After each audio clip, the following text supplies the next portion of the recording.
He froze mid-step on the dusty roadside. 20 years, a lifetime of wealth and distance, collapsed in an instant by a warm, unfamiliar smile from the woman selling bread, his mother, and she did not recognize her own son. This is Michael Vance, a self-made millionaire who escaped this dying town 2 decades ago.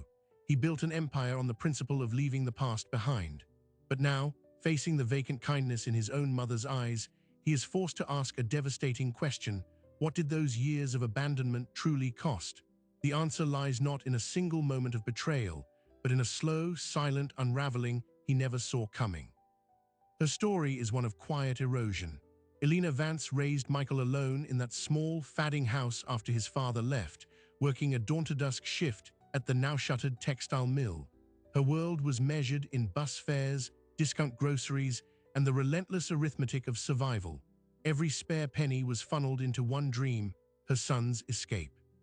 She packed his lunches with handwritten notes, saved for years to buy him a single-used suit for college interviews, and waved goodbye from that same porch 20 years ago with a smile that hid a breaking heart.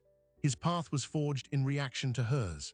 Michael witnessed the quiet desperation, the deferred dreams, the way the town's economy seemed to suck the life from people.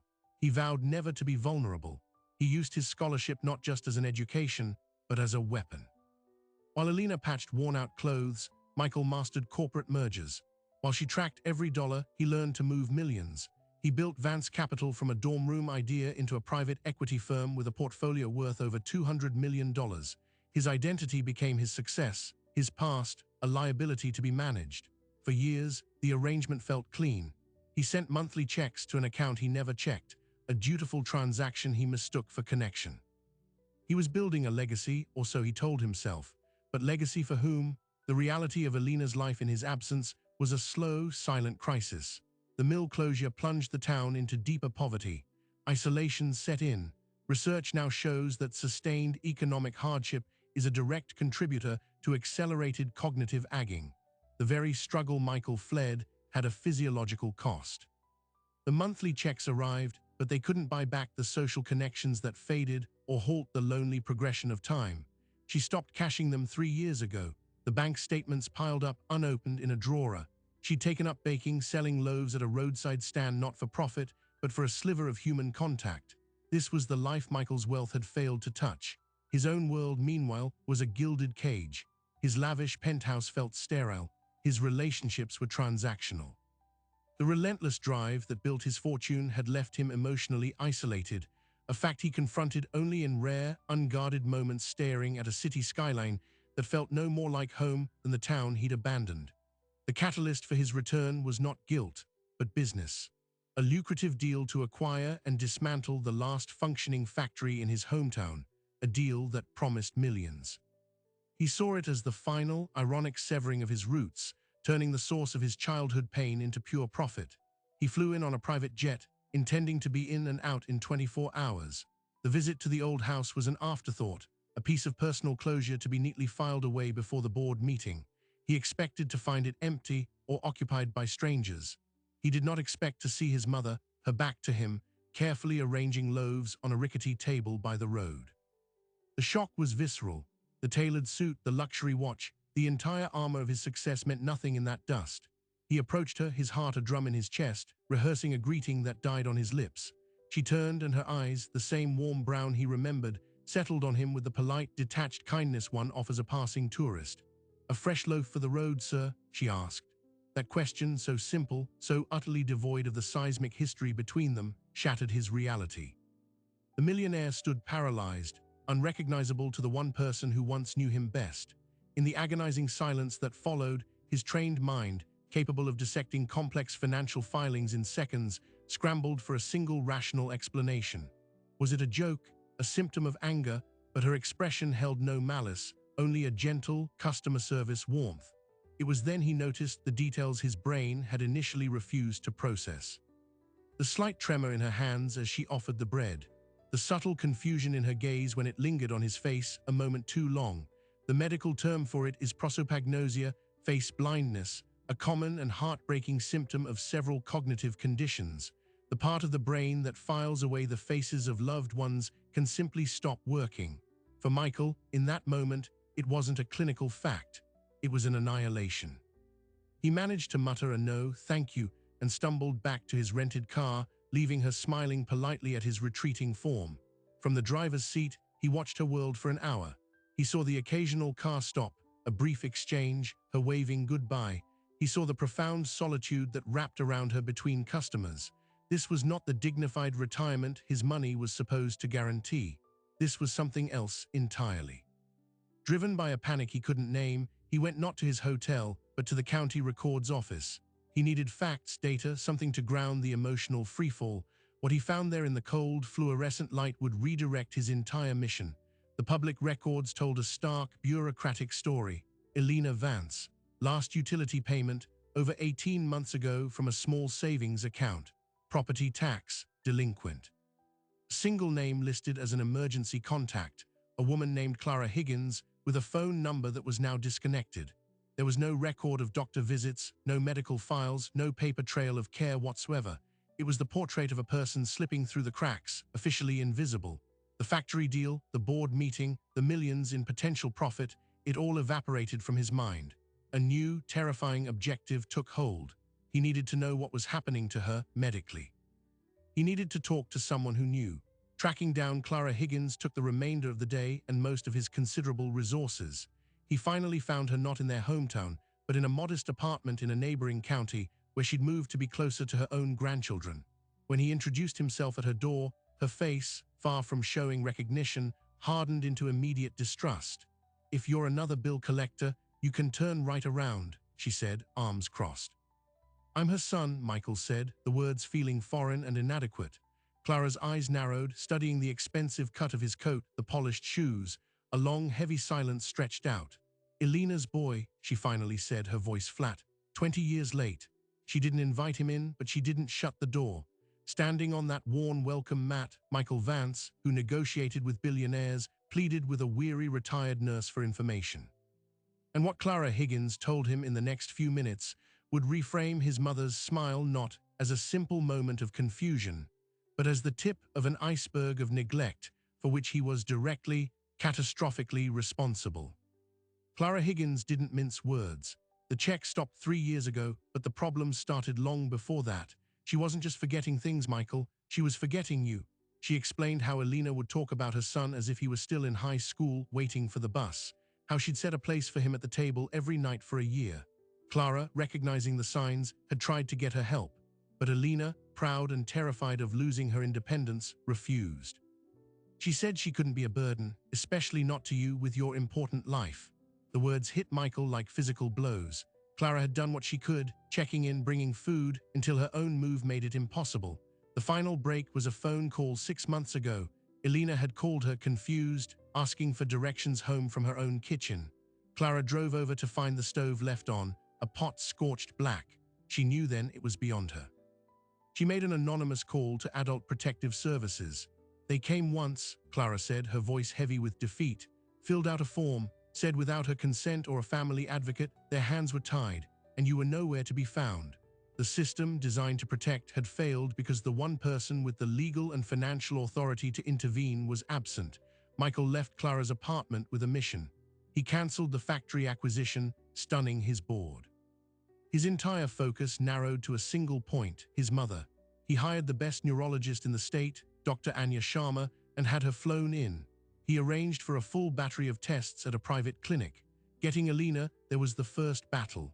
He approached her at the bread stand the next morning, introducing himself not as her son, but as a volunteer from a new community health program offering free checkups. She was hesitant, but his calm, professional demeanor, a skill honed in countless boardrooms, won her over. The clinical results were both a diagnosis and an indictment. Dr. Sharma sat with Michael in a quiet office, brain scan images glowing on a screen. "It's a mixed pathology," she explained. "We see clear signs of vascular dementia, likely exacerbated by years of untreated hypertension and the physiological stress of sustained economic hardship. There's also evidence suggestive of early Alzheimer's. The prosopagnosia, the inability to recognize faces, is a common feature." She pointed to areas of the scan showing reduced activity. "These regions handle episodic memory and facial association. They're not retrieving the file labeled Michael as an adult." They may only be accessing older, more entrenched memories. Then she delivered the gut punch. This didn't happen overnight. We're looking at a progression of 5 to 7 years at least. The loneliness, the lack of cognitive stimulation, the stress of poverty, these are not just social factors, Mr. Vance. They are direct accelerants. In medical terms, they likely shaved years off her cognitive reserve. The doctor's words translated his guilt into a clinical timeline. His abandonment had a measurable, degenerative effect. The monthly checks were a financial bandage on a growing neurological wound. Armed with the diagnosis, Michael moved with the ruthless efficiency of a corporate takeover. He became her legal guardian.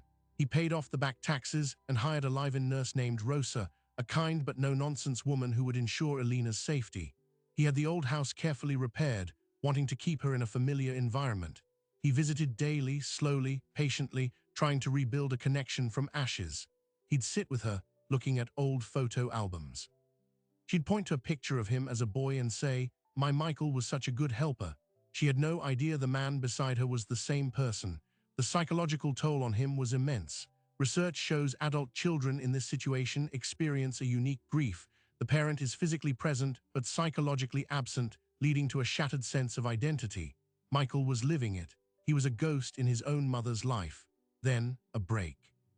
One afternoon, while Rosa was preparing lunch, Elena was watching an old baseball game on television. A highlight reel showed a player making an incredible catch. Without looking away from the screen, she said, almost to herself, "Michael made a catch like that once, won the game, he was so proud." It was the first time she'd referenced a specific, true memory of him in his presence. His heart leapt. He gently asked, "What happened to your Michael?" She grew quiet, her brow furrowed in concentration, a look of profound sadness passing over her face. "He got lost," she whispered. "I think I forgot to give him the map." In that moment, Michael didn't see a dementia patient. He saw his mother, trapped behind the fog, aware on some level of the loss. It was the most painful and hopeful moment he'd experienced since returning. It also sparked a new, desperate idea. If familiar environments and old memories could sometimes spark clarity, what about a deeply familiar emotional stimulus? He remembered a box in the attic, long forgotten. His childhood things, perhaps something in there, a specific toy, a trophy, the scent of an old blanket could serve as a key. He climbed the pull-down ladder that evening, flashlight in hand. The attic was a time capsule of his youth, thick with dust and memory. He found the box labeled Mike's stuff. Inside were report cards, baseball mitts, and stacks of notebooks. And then, beneath a folded varsity jacket, he found two items that stopped him cold. The first was a stack of his own monthly checks, still in their envelopes, bound by a rubber band, every single one uncashed, a tangible monument to her rejection of his transactional guilt. The second was a small, locked metal strongbox he didn't recognize. It wasn't his. The key, he discovered after a frantic search, was on his mother's key ring, labeled for Mike. His hands trembled as he opened it. Inside were not coins or documents, but memories, dozens of photographs of him, from infancy through high school graduation, and beneath them a sealed envelope, addressed in her elegant cursive, "For my son when he's ready." He hadn't been ready for 20 years. He was ready now. He tore it open. The letter inside was dated just a few months after he'd left for college. It began with her pride in him, her hopes for his future. Then the tone shifted. She wrote about the loneliness, but assured him she was managing. She wrote about a persistent headache, a foggy feeling she couldn't shake. The final paragraph made the blood drain from his face. "The doctor here in town says it's probably just stress, but sometimes I forget the simplest things. I hid your father's watch the other day for safekeeping and spent 2 days turning the house upside down. Don't worry about me, my brave boy. You focus on your shining future. Just if you ever feel a little lost, remember the map is always here at home. I love you forever, Mom." She had known. She had sensed something was wrong years before the obvious signs appeared, and she had chosen to bear it alone, to not be a burden to his shining future. The letter was a roadmap to a tragedy he'd been too self-absorbed to read. He sat in the dusty attic, the flashlight beam shaking in his hand, weeping for the first time since he was a boy. The pivot was absolute. This was no longer just about managing an illness. It was about atoning for a specific, catastrophic failure to see her as a person with her own silent struggles. He had been so focused on escaping her world that he never once looked back to see she was drowning in it. He descended from the attic a man possessed by a new purpose.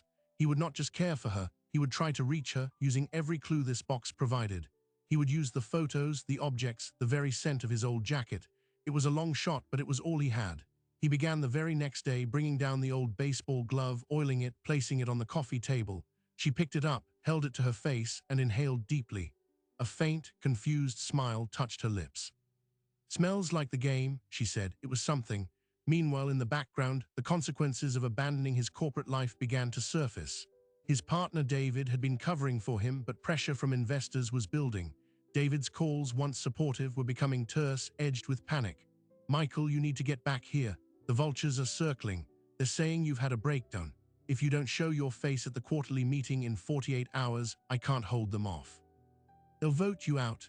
Michael was torn between two collapsing worlds. Leaving now felt like a second, unforgivable abandonment, but losing the company meant losing the resources to care for her.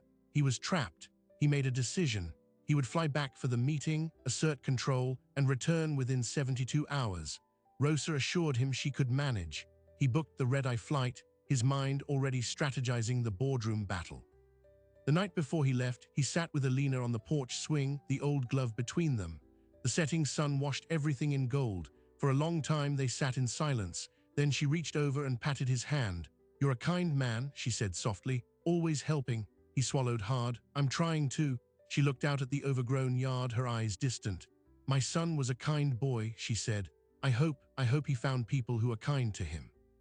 It was the closest she had come to acknowledging his existence in the present tense.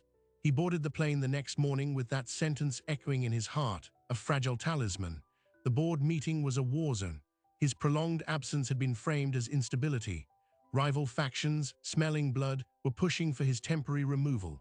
For 12 hours, Michael Vance, the CEO, was back, sharp, aggressive, and brutally effective. He dismantled their arguments, presented a streamlined plan, and reasserted his authority through sheer force of will. He won the vote. But as he stood in the victorious silence of the empty boardroom, he felt nothing. The triumph was ashes. All he could think about was a porch swing and a forgotten glove. He called Rosa for an update. Her voice was tense. "She's had a difficult day, Mr. Vance, very agitated. She's been looking for something, tearing the house apart. She won't say what. She just keeps saying, 'The map, I have to find the map.'" Michael's blood ran cold. He remembered the letter. "The map is always here at home." It wasn't a metaphor. She was looking for something literal. He told Rosa to calm her, that he was on his way. He rushed to the airport, his corporate victory meaningless. The flight felt eternal. He drove from the airport to the house through a pounding rainstorm. Bursting through the front door, he found a scene of chaos. Drawers were pulled out, cushions thrown aside. Rosa was trying to soothe a frantic Alina, who was kneeling by the fireplace, scratching at the hearthstone with her bare hands. "It's here," she cried, her voice ragged with panic. "I hid it here. He needs the map." Michael knelt beside her, grabbing her wrists gently to stop her from hurting herself. Mom, look at me. What map? What are you looking for?" Her wild eyes focused on his face, but there was no recognition, only a desperate primal urgency. "For my son," she wailed, the sound tearing from her soul. "He's lost. I have to give him the map so he can come home." In that moment of her absolute, terrified clarity about his absence, Michael finally understood. Her greatest fear wasn't her own forgetting.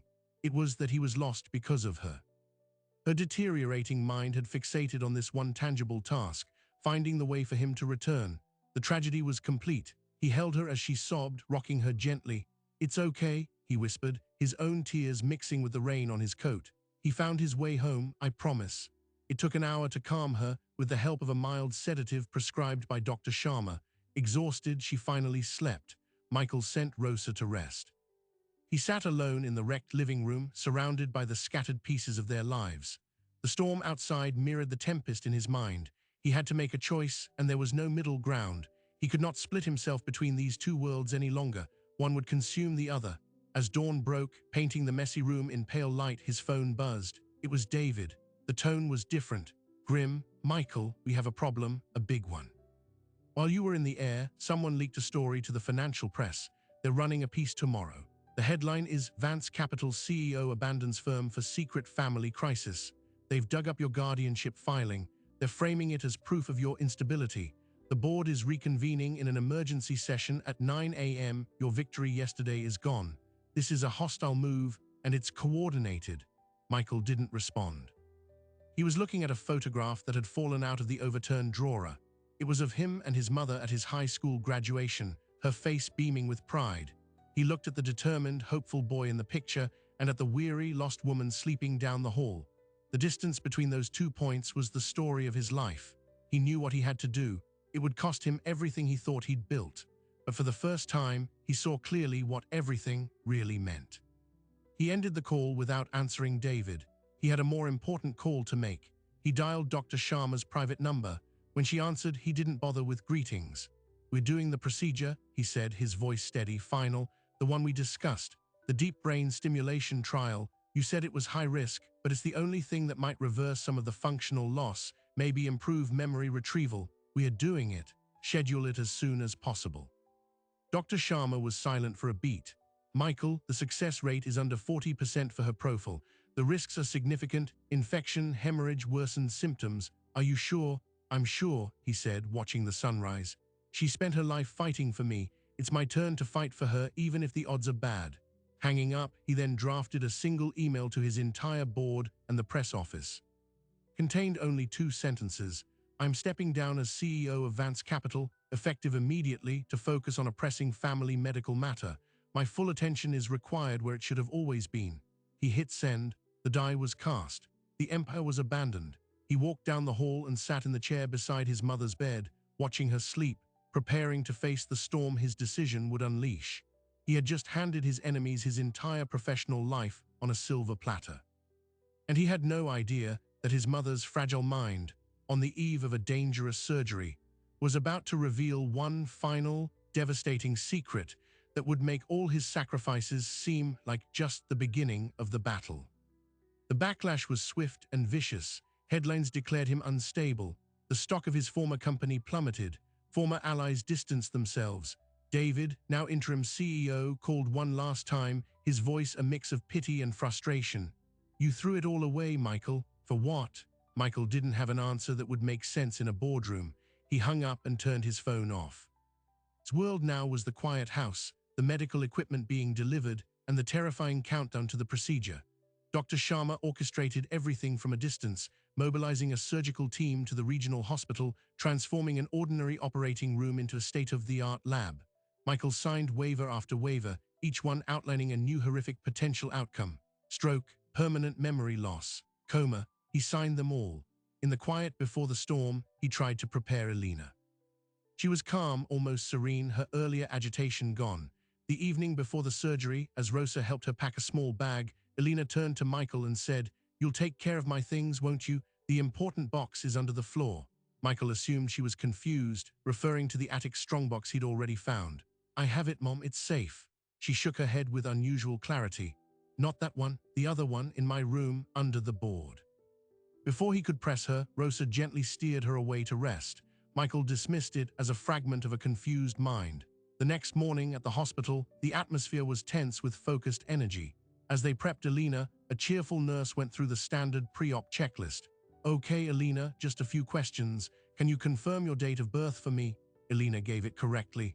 "And are you allergic to any medications?" She shook her head. "Do you have an advance directive or a living will on file with us?" Again, a shake of the head. The nurse smiled. "No worries. Last one for our records. Can you confirm the name of your next of kin, the person we should speak to about your care?" Elena looked past the nurse, her eyes finding Michael, who stood against the wall. She smiled softly. "My son, Michael." The words were clear, deliberate. Time stopped. Michael pushed off the wall, his heart hammering. The nurse, unaware of the significance, simply noted it down. "Great, and he's right here, perfect." But Michael was staring at his mother. Her gaze was different, present, focused, almost pleading.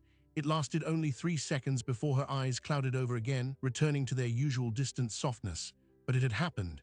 In a moment of profound clarity, perhaps triggered by the stress of the hospital, she had known him, not as a kind stranger, but as her son.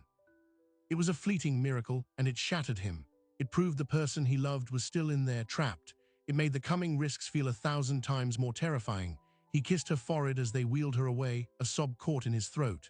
"Come back to me, Mom," he whispered. The surgery was 8 grueling hours. Michael paced the sterile waiting room, each minute an eternity. Dr. Sharma emerged halfway through, still in scrubs, to give an update. "It's delicate, but we're on track." The initial mapping of her neural pathways shows more activity than we anticipated near the target zone. That's a good sign. Finally, the lead surgeon came out. He looked exhausted but satisfied. The procedure is complete. The electrodes are placed. We won't know the full effects for days or even weeks as we calibrate the stimulation, but her vitals are strong. She came through it. The relief was so profound, it felt like physical pain. Elena spent the next 48 hours in the ICU for observation. Michael never left the hospital. He slept in the chair in her room. On the second day, as she drowsed in and out of sedation, she murmured something. He leaned close. "The floorboard," she whispered. "Take it before they do." The paranoid urgency in her tone, so unlike her, sent a chill through him. He called Rosa at the house. "Rosa, I need you to do something strange. In my mother's bedroom, near the window, check the floor. See if any board is loose." An hour later, Rosa called back, her voice trembling. "Mr. Vance, I found it. Under a loose floorboard, there's a metal lockbox. It's heavy." He instructed her to open it. What she described next redefined his understanding of everything. The box did not contain heirlooms or letters. It was filled with bank books, not from his account, but from a local credit union he'd never heard of, and they were not empty. Over the past 20 years, despite his generous checks, Elena had continued working casual, under-the-table jobs, house cleaning, mending, seasonal farm work, and she had saved, religiously, painstakingly, every single dollar. The total across the 5 passbooks was just over $212,000. A fortune built on minimum wage labor, one agonizing dollar at a time. But that wasn't the shock. Taped to the inside lid of the box was a yellowed, typewritten letter from a law firm, dated the year after he left. It was the final settlement from a long-forgotten workers' compensation claim against the textile mill. She had suffered a head injury from a falling shuttle years prior, an injury the doctors at the time said was minor. The settlement was for $75,000. It was the seed money for this hidden hoard. Michael's mind raced, connecting dots into a devastating picture. The headaches she mentioned in her letter, the cognitive fog, the early onset, the head injury at her cleaning job that Clara mentioned. What if the fall 3 years ago wasn't the cause, but a later symptom? What if the original injury, the one she kept secret, had started a slow, degenerative process decades ago? She hadn't just been struggling with aging and poverty. She had been living with a ticking time bomb in her brain, a result of the very work that put food on their table. And she had hidden it all, the money, the injury, to never ever be a burden. The bread stand wasn't just for contact. It was a cover, a way to explain her presence in town, to account for small cash transactions, while the real fortune sat untouched under the floor. She was saving it, for him, for a rainy day he would never have because he had made his own fortune. She was preserving his inheritance, while he assumed she was spending his guilt money. The humility of it was crushing. This woman, who he thought he needed to save, had been quietly executing a 50-year plan for his security, and the brain he was now trying to electrically stimulate had been damaged in the act of providing for him. The weight of this revelation made the room spin. He had to get back to the house. He had to see the box. He arranged for a private nurse to sit with Elena and drove home in a daze. Rosa had left the box on the kitchen table. He pored over the passbooks. The deposits were small, steady, relentless. The dates told a story of utter determination. The final entry in one book was made just a week before Clara found her with the burnt pot. Even as her mind was failing, the instinct to save for her son persisted. Beneath the passbooks, he found one more item, a simple, handmade map drawn on the back of a grocery bag. It showed their street, their house, and a dotted path leading from the front porch to the bread stand at the end of the road. At the bottom, in her shaky later handwriting, it said, "The way home in case I forget." This was the map she'd been desperately searching for, not a metaphorical one, a literal physical guide she'd made for herself to find her way back from the stand if she became disoriented. And in her fragmented mind, it had fused with the idea of leading her son home. He sat at the table, holding the map, and wept for the woman's profound, tragic foresight. At that moment, his turned-off phone, plugged in to charge, lit up with a barrage of notifications, dozens of missed calls and texts. The most recent was from a number he didn't recognize, with a message that cut through his grief. "Mr. Vance, this is Martin Cross from the Financial Review. We're about to run a follow-up story. Our sources indicate the funds you've been using for your mother's care were misappropriated from Vance Capital. We're giving you 1 hour to comment." It was a lie, a malicious fiction, but it was the opening salvo of the next attack. His enemies weren't content with his resignation. They wanted to criminalize his choice, to ensure he could never come back.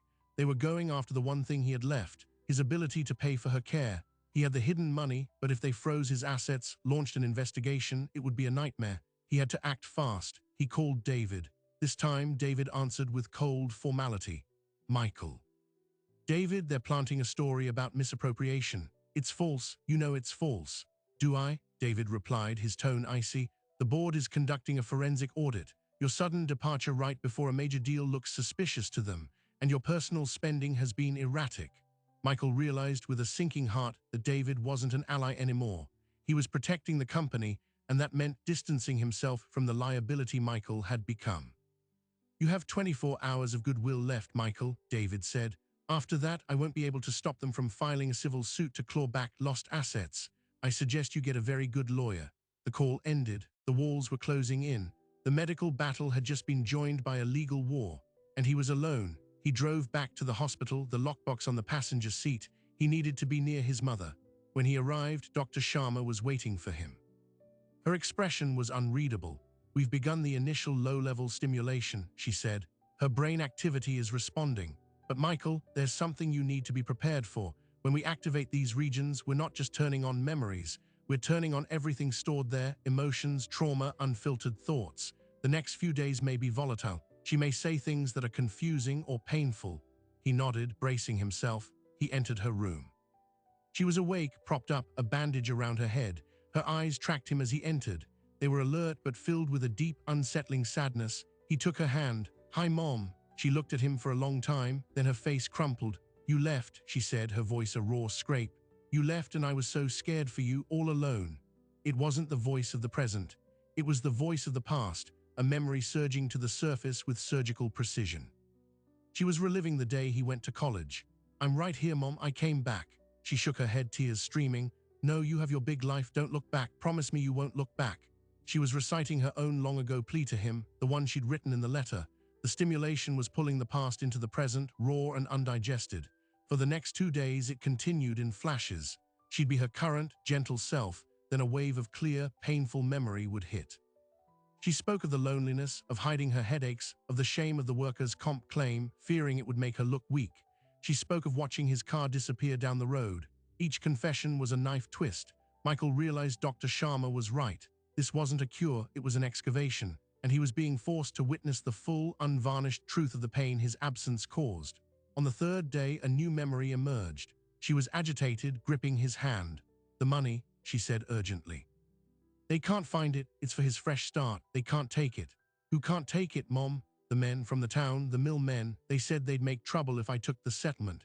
A dark new layer revealed itself. The small-town pressure to not rock the boat, the implicit threat against a single mother who dared sue the town's largest employer.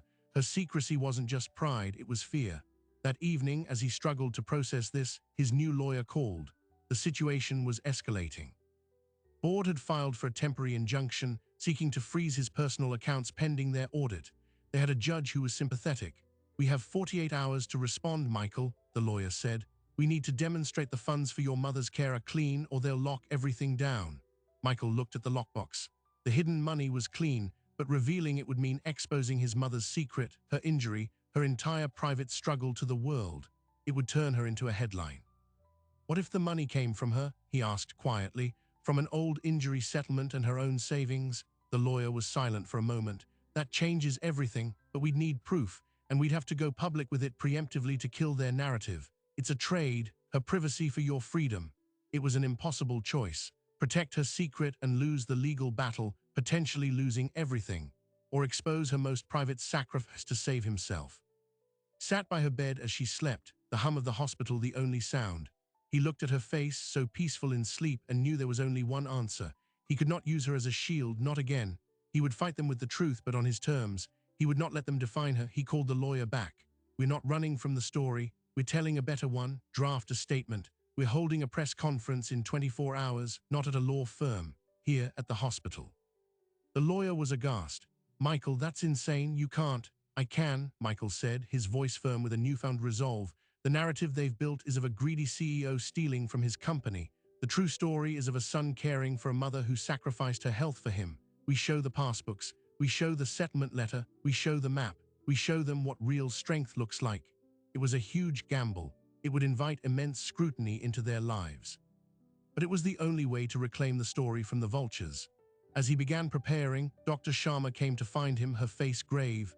"Michael, we need to talk. The latest scans show something unexpected. The stimulation is working, perhaps too well. It's triggering a cascade of neural activity. We are seeing regions light up that we didn't target. Her brain is trying to rewire itself to bridge gaps. The next 24 hours are critical. She could emerge with significantly improved cognition, or the system could overload, causing a catastrophic seizure. It's a tipping point." So everything converged on a single day: the legal showdown, the public revelation of their lives, and the moment of ultimate medical truth for his mother. He stood at the intersection of all possible futures, each more terrifying than the last. He walked to the window, looking down at the gathering dusk. The peaceful, anonymous life he had once craved was gone forever. He was about to step into a spotlight of his own making, with his mother's fragile mind and his own shattered legacy hanging in the balance. He took a deep breath, turned from the window, and began to write the speech that would either redeem him or destroy everything. The calm before the storm was over. The final battle for his mother's mind and for his own soul was beginning now. The press conference began under grey sky, with Michael Vance standing before a skeptical crowd of reporters and cameras set up on the hospital lawn, his mother's secret lockbox at his feet. He never got to deliver his prepared speech, because at the exact moment he opened his mouth, a hospital alarm blared from the floor above, and Dr. Sharma came running through the sliding doors, her face pale. "It's Elena, she's seizing." The gathered press surged forward, not in sympathy, but in hungry pursuit of a better headline. Michael turned and sprinted back into the building, leaving the chaos behind. The legal battle, the public narrative, none of it mattered. The only thing that mattered was the room on the third floor. He found a flurry of activity. Nurses surrounded the bed. Elena's body was rigid, shaking violently. Dr. Sharma was shouting orders to adjust the stimulation levels, to administer emergency medication. Her brain is overloading, the pathways are firing all at once. Michael was held back at the door, forced to watch the terrifying ballet of crisis care. The seizure lasted for 3 endless minutes. When it finally subsided, Elena lay still, ominously still, connected to a chorus of beeping monitors. Dr. Sharma, sweating, turned to him. "We've turned the system off. We have to. Her brain needs rest. The risk is too great." "Is she?" Michael couldn't finish the question. "She's stabilized. But we're back at square one. The procedure for now is a failure." The hope that had been cautiously building evaporated. Michael sank into a chair in the hallway, numb. Downstairs, the press conference dissolved into a frenzy of speculation. The story wrote itself: failed medical gamble compounds Vance family crisis. His lawyer called frantic. "Michael, this is a disaster. They're spinning it as you subjecting her to risky, unnecessary procedures. The injunction hearing is in 2 hours. We have to appear, or they get the freeze by default." Michael looked at the closed door to his mother's room. Leaving felt impossible, but staying meant losing the ability to pay for her next day of care. He called Rosa to come sit with Elena, and with a heart of lead, drove to the county courthouse. The hearing was a cold, formal evisceration. The lawyer for Vance Capital's board presented Michael's resignation, the lavish medical spending, the experimental surgery, as evidence of irrational decision-making and financial mismanagement. They painted a picture of a man burning through company assets in a state of personal collapse. When it was his lawyer's turn, he presented the contents of the lockbox, the passbooks, the settlement letter, the map. He explained the hidden injury, the lifetime of secret savings. The judge, an older woman with sharp eyes, listened intently. The opposing lawyer scoffed. "A convenient story, Your Honor, unverifiable sentimental relics. The fact remains, Mr. Vance's personal accounts, which were funded by his compensation from Vance Capital, are being drained at an unsustainable rate." The judge peered over her glasses at Michael. "Mr. Vance, this money from your mother, why did you not use it for her care rather than your own?" Michael stood, his voice quiet but clear in the silent room. "Because I didn't know it existed, Your Honor. She hid it from me. She hid her injury, her struggle, her savings, all of it, for 20 years. I was using my money because I believed it was my responsibility. I believed I had failed her. I was trying to pay a debt that, as I've now learned, she never believed I owed." The courtroom was silent.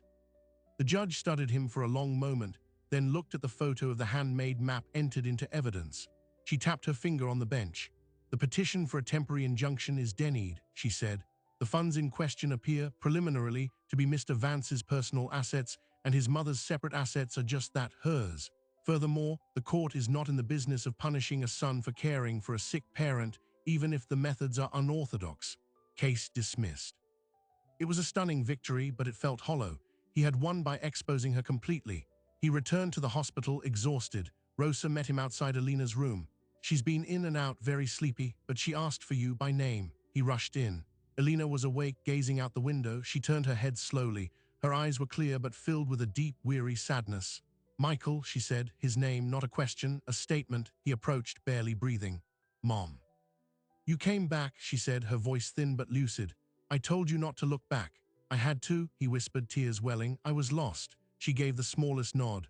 "The map," she said. "Did you find it?" "I did." A single tear traced a path down her wrinkled cheek. "Good. A mother's job is to show the way home." She reached out a trembling hand. He took it, holding it gently. They sat like that for a long time, in a silence filled with 20 years of unspoken words. This was not a miraculous cure. The clarity was fragile, ephemeral. Dr. Sharma explained it was likely a temporary window, a result of the neural storm settling, a brief moment of integrated consciousness. But it was real. For the next 2 days, she had moments of profound clarity, mixed with longer periods of fog and confusion. But in the clear moments, they talked. She asked about his life, not with judgment, but with curiosity. He told her about his company, his loneliness, his failure to build a family of his own. She listened and once said, "You were always so good at building things, you just forgot to build a home." She told him about the head injury at the mill, the fear, the pressure to stay quiet. She told him about the secret savings, her dream of one day handing him the box and saying, "See, we made it." On the third day, as they sat watching the sunset paint her hospital room orange, she looked at him and said, "You should use the money." "It's your money, Mom. It's for your care." "It's our money," she corrected gently, "and my care is here now. Use it to build something good, something that doesn't leave people behind." It was her last fully lucid sentence. The window closed after that. She retreated back into the mist, though she remained peaceful, and her recognition of him, while not constant, flickered more often than before. The storm had reshaped the landscape of her mind, leaving some new paths accessible. Michael honored her wish. He dropped all legal actions against his former company. He used a portion of her savings, matched with his own diminished assets, to establish the Vance Foundation. Its sole mission, to provide support and medical advocacy for isolated seniors suffering from cognitive decline, particularly in impoverished communities. He hired Clara Higgins as a community liaison. The press, sensing a redemption arc, shifted its tone. The story became one of sacrifice and return, but Michael ignored the noise. He brought Alina home. He turned the living room into a bright, safe space. He hung the handmade map in a frame on the wall. He did not return to the corporate world. He ran the foundation from the house, often with Alina dozing in a chair beside him. One afternoon, 6 months later, he was working at his desk. Alina was sitting by the window watching birds at a feeder. She had been quiet all day. Suddenly she spoke, her voice soft. "Michael," he looked up. "Yes, Mom." She didn't turn from the window. "I'm proud of you," she said. Then she sighed, a contented sound, and closed her eyes to nap. She never called him by name again, but it was enough. The final, surprising detail came from the lawyer handling the foundation's paperwork. While reviewing Alina's original workers' compensation settlement, he found a minor clause. Due to calculation error by the mill's insurance company, she had been underpaid by a small percentage for 20 years. With compounded interest, the owed sum was now just over $300,000. The lawyer sent a demand letter. The mill, now owned by a large conglomerate eager to avoid bad publicity, settled immediately. The money was transferred directly to the Vance Foundation. Alina's original injury, the secret she kept to protect her son, ultimately funded the very organization that would protect others like her. The circle was complete. Michael Vance did not get the dramatic Hollywood ending. His mother did not fully recover. He did not regain his empire. But he found something he never knew he was searching for, a purpose rooted in love, not ambition, in atonement, not acquisition. The millionaire who found his mother selling bread learned that the deepest poverty is not of the wallet, but of the soul, and that the only true wealth is found in the courage to turn back and face what you left behind. He learned that sometimes redemption doesn't come as a reward, but as a responsibility. And that a map home isn't about a place on the earth, but a connection that no amount of time or silence can completely erase. The story of Michael and Elena Vance forces us to confront an uncomfortable truth about the narratives we build for ourselves. We often frame success as a linear journey away from our origins, measuring it in distance traveled and wealth accumulated. We construct personas of self-reliance, believing our past is a weight we've cleverly shed. But what if that distance is the greatest poverty of all? Medical research now confirms what this story illustrates in human terms, that sustained loneliness and economic hardship are not just social conditions, but physiological ones that can literally reshape the brain, accelerating decline. The real disease then may not be dementia, but the isolation that fertilizes its growth. Michael's guilt was not merely emotional, it was a retrospective diagnosis of a preventable tragedy. He discovered that the ultimate cost of abandonment isn't borne by the one who leaves, but is quietly, devastatingly paid by the one who stays. His mother's mind did not simply fail. It was a landscape eroded by years of silent endurance, where the pathways leading back to her son were slowly overgrown from disuse. Her non-recognition was not a sudden event, but the final symptom of a long, mutual separation. The miracle here is not a medical cure. It is the much rarer, more difficult miracle of a changed perspective. It is the realization that the most important contracts we will ever sign are not written on paper, but in the quiet, daily choice to see and be seen by the people we call our own. Michael's foundation now tackles the systemic part of this problem, but his personal lesson was intimate. He learned that love is not a transaction of money or occasional visits. It is a stubborn, persistent presence. It is showing up even when you are not recognized. It is fighting for a connection that exists beyond memory in the deeper, more resilient layers of the human spirit. So what is the map home? It is not a physical document, but a commitment. It is the decision to be a fixed point in someone else's shifting world. It is understanding that the people we might assume need our rescue are often the very ones holding the key to our own redemption. Elena, in her fragility, taught her accomplished son about real strength, the strength to endure, to save, to hope in silence, and to love without expectation. In the end, the millionaire who had everything found the only thing that mattered at a dusty roadside stand, sold to him with a smile that did not know his name. It was a loaf of bread and the bitter, beautiful taste of a second chance. His story asks each of us a simple, haunting question. In our own relentless pursuit of more, what essential humanity have we left behind on the side of the road, and is it still waiting for us to finally turn around? If this journey resonated with you, consider what connections in your own life might need your attention today. Share this story with someone who might understand its meaning. And if you want to join us for more explorations of the human heart, subscribe and click the notification bell.